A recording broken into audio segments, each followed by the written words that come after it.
Hello दोस्तों, welcome to our YouTube channel. आज हम लोग क्लास 12th के पॉलिटिकल साइंस में मॉडल सेट फर्स्ट करने वाले हैं।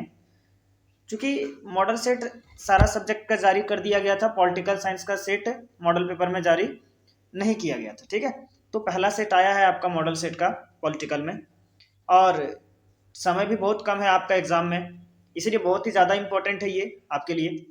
तो चलिए देखते हैं हम लोग बिना समय गंवाए हुए कि पहला क्वेश्चन आपको दे रखा है इसमें, यूरोपीय संघ की स्थापना कब हुई। यूरोपीय संघ की स्थापना कब हुई थी?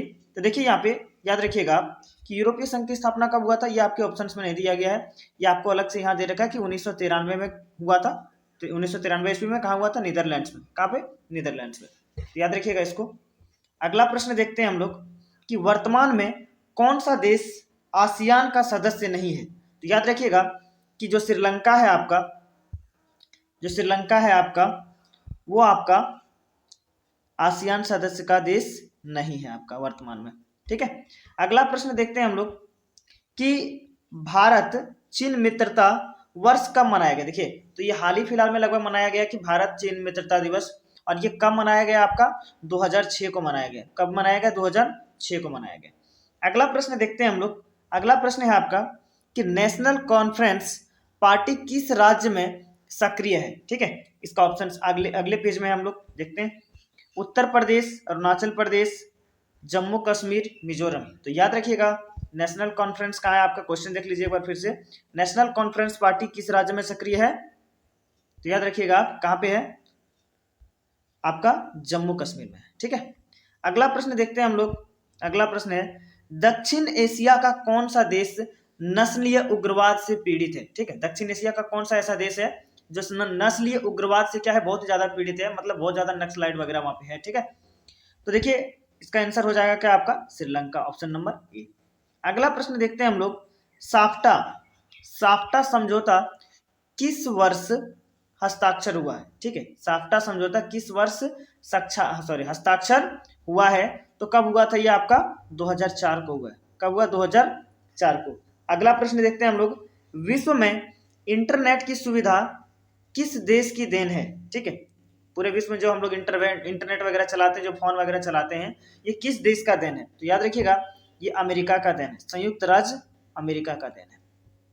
अगला प्रश्न है 2003 में अमेरिका ने किस देश पर हमला किया था। ठीक, 2003 में अमेरिका ने किस देश पर हमला किया था? तो किस पे हमला किया था? इराक पे हमला किया था। ठीक है, और इसलिए हमला किया था क्योंकि इराक का जो तेल भंडार था वो अमेरिका क्या करना चाहता था? हथियाना चाहता था। अगला प्रश्न है राष्ट्रीय पंचायत किस देश का संसद है। क्वेश्चन है राष्ट्रीय पंचायत किस देश का संसद है? तो नेपाल का है। किसका है? नेपाल का है। अगला प्रश्न सोवियत संघ का विघटन कब हुआ। ये बहुत ही अच्छा क्वेश्चन है, बहुत बार पूछा भी गया है। ठीक है, तो इसको अच्छे से याद रखिएगा आप लोग। कब हुआ था सोवियत संघ का विघटन? 25 दिसंबर 1991 को हुआ था। अगला प्रश्न है एमनेस्टी इंटरनेशनल किससे संबंधित है। इसका ऑप्शन अगले पेज में है, देखते हैं हम लोग। ठीक है, एमनेस्टी किससे संबंधित है? मानवाधिकार, फिर है बाल श्रम, शिक्षा, पर्यावरण से। तो याद रखिएगा एमनेस्टी जो संबंधित है वो किससे है? मानवाधिकार से संबंधित है। ठीक है, अगला प्रश्न देखते हैं कि बर्लिन का दीवार का निर्माण किसका प्रतीक था। ठीक है, तो यहाँ आपको ऑप्शंस में देखना होगा। शीत युद्ध का, चरमोत्कर्ष का, प्रथम विश्व युद्ध का, शीत युद्ध का अंत का, या इनमें से भी। याद रखिएगा बर्लिन का जो दीवार था वो आपका किसका प्रतीक था? शीत युद्ध का, चरमोत्कर्ष का। ठीक है, अगला प्रश्न देखते हैं विश्व राजनीति के दो ध्रुव कौन कौन थे। ठीक, राजनीति में दो ध्रुव कौन कौन थे? देखिए इससे पहले हम कुछ ऑब्जेक्टिव क्वेश्चंस अपलोड किए हैं पॉलिटिकल साइंस में, उसमें सारे ये सब क्वेश्चन आपको मिल जाएंगे। ठीक है, आप चाहे तो देख भी सकते हैं। ठीक, तो देखिए यहाँ पे दो ध्रुव में कौन कौन आते हैं आपके? अमेरिका और कौन? सोवियत संघ। अगला प्रश्न है यूरोपीय आर्थिक समुदाय की स्थापना कब हुई थी। देखिए इसको भी ऑप्शंस में नहीं दे रखा है आपको। ठीक है, ये आपको अलग से ऑप्शंस में दे रखा है कि यूरोपीय आर्थिक समुदाय की स्थापना कब हुआ था? 14 मार्च 1957 को हुआ था। अगला प्रश्न है स्टालिन संविधान कब लागू हुआ? 1936, 1996, 1995, 1885 को। तो याद रखिएगा स्टालिन संविधान कब लागू हुआ था? 1936 ईस्वी को लागू हुआ था। अगला प्रश्न देखते हैं किस देश के प्रभुत्व से एक ध्रुवीयता कायम हुई? ठीक, किस देश के प्रभुत्व से एक ध्रुवीयता कायम हुई? देखिए, एक ध्रुवीयता कब कायम हुआ? जब सोवियत संघ का विघटन हो गया था और सिर्फ एक ही आपका एक ध्रुवीय बचा था, और कौन बचा था? अमेरिका। और इसी कारण क्या हुआ? एक ध्रुवीयता का प्रभुत्व कायम हो गया अमेरिका के कारण। अगला प्रश्न देखते हैं हम लोग, हॉटलाइन समझौता कब हुआ? 1963, 1966, 1965, 1995। याद रखिएगा, हॉटलाइन समझौता कब हुआ था? आपका 1963 को हुआ था। अगला प्रश्न देखते हैं हम लोग, ब्रेजनेव किस देश के राष्ट्रपति थे? सोवियत संघ, इंग्लैंड, चीन, अमेरिका। तो याद रखिएगा, ब्रेजनेव जो राष्ट्रपति थे वो आपके किस देश के थे? सोवियत संघ का था। ठीक, अगला प्रश्न देखते हैं, संयुक्त राज्य का व्यापार व विकास सम्मेलन कब स्थापित हुआ? 1964, 1996, 1995, 1994। तो याद रखिएगा कब हुआ था? आपका 1964 को हुआ था।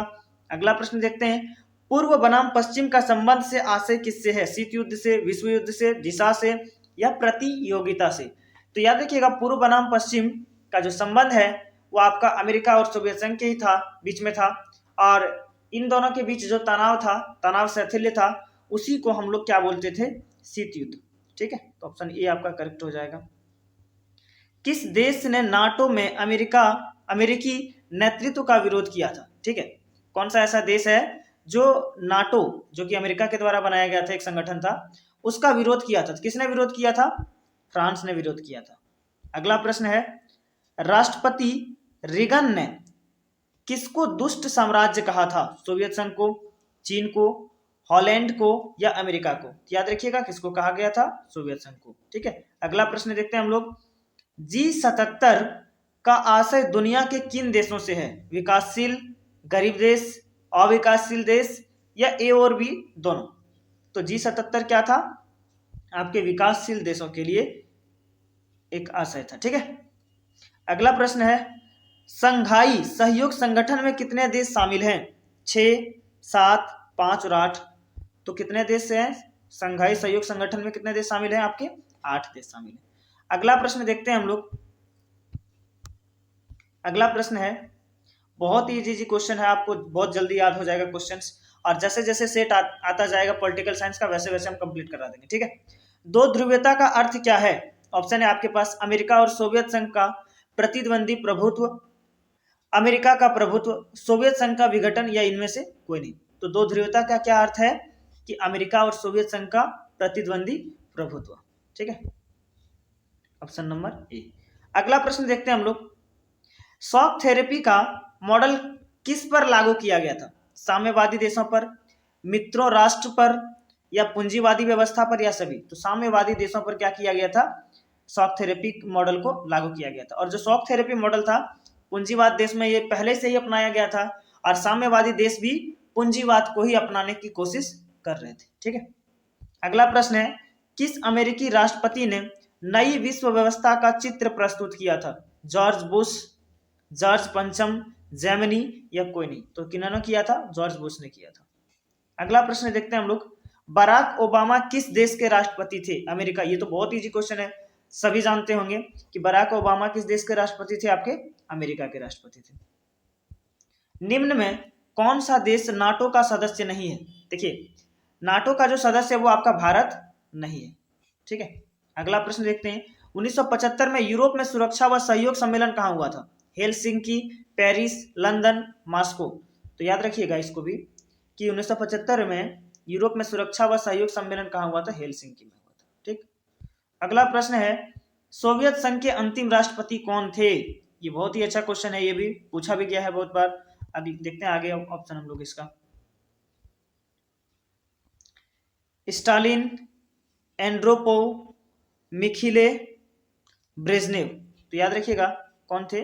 मिखिले। ठीक है, अगला प्रश्न है, शॉक थेरेपी कब अपनाया गया? शॉक थेरेपी को कब अपनाया गया था? 1990 को। और सोवियत संघ में ही इसको अपनाया गया, क्योंकि सोवियत संघ में तो साम्यवादी को मानते थे, और मतलब सोवियत संघ का विघटन होने से पहले ठीक 1 साल पहले ही शॉक थेरेपी को अपनाए, लेकिन उतना सफल नहीं होने के कारण सोवियत संघ और पूरी तरह से क्या हो गया था? टूट गया था। अगला प्रश्न है संयुक्त राज्य अमेरिका का प्रथम राष्ट्रपति कौन था? George Washington. George Washington. अगला प्रश्न है विश्व में इंटरनेट की सुविधा किस देश की देन है? ये क्वेश्चन दोबारा रिपीट हो गया है, पहले भी आगे भी क्वेश्चन था, तो याद रखिएगा संयुक्त राज्य अमेरिका का देन है। किसने सामरिक भागीदारी का सुझाव रखा? रूसी राष्ट्रपति पुतिन ने, चीनी राष्ट्रपति जेमिन ने, या भारतीय राष्ट्रपति कलाम ने, या सभी? तो याद रखिएगा इसको भी, रूसी राष्ट्रपति पुतिन ने। अगला प्रश्न देखते हैं हम लोग, भारत और पाकिस्तान के बीच ताशकंद का समझौता कराने में किस सोवियत नेता ने महत्वपूर्ण भूमिका निभाई है? कोसिजिन, स्टालिन, ब्रेजनेव, हैडर्ड। ठीक है, कोसिजिन जो थे उन्होंने भारत पाकिस्तान के बीच जो ताशकंद का समझौता हुआ था उनमें महत्वपूर्ण भूमिका निभाई थी। फिर अगला प्रश्न है सार्क का सदस्य देश नहीं है। देखिए इससे बेहतर होगा कि आप सार्क में जितने देश हैं उनको आप अच्छे से याद कर लीजिए, ठीक है, क्योंकि इससे क्वेश्चन आता रहेगा और बहुत से सेट में भी हम देखें इस तरह का क्वेश्चन कि सार्क का सदस्य देश कौन नहीं है। तो याद रख लीजिएगा कि कौन कौन देश है उसमें, इसको याद कर लेने से क्या होगा, कौन कौन नहीं है आपको याद रह ही जाएगा। ठीक है, तो इंडोनेशिया जो है आपका, वो आपका सार्क सदस्य का देश नहीं है। अगला प्रश्न देखते हैं हम लोग। अगला प्रश्न है यूरो क्या है? ये भी बहुत अच्छा क्वेश्चन है, हम जो पिछला वीडियो अपलोड किए थे उसमें ये क्वेश्चन था। ठीक है, कि यूरो क्या है? यूरोपीय संघ के सदस्यों की मुद्रा, सार्क देशों की मुद्रा, दोनों या इनमें से कोई नहीं। तो यूरोपीय संघ के द्वारा एक मुद्रा जारी किया गया था, उसी का नाम क्या रखा गया था? यूरो रखा गया था। ठीक है, भारत और बांग्लादेश के बीच फरक्का समझौता पर हस्ताक्षर कब हुआ था? तो 1996 को हुआ था। कब हुआ था? 1996 को। अगला प्रश्न देखते हैं, एशिया का कौन सा देश जो G8 समूह का सदस्य नहीं है? जापान, चीन, भारत, पाकिस्तान। तो जापान आपका G8 समूह का सदस्य नहीं है। ठीक है, थैंक यू, बस आज के लिए इतना ही।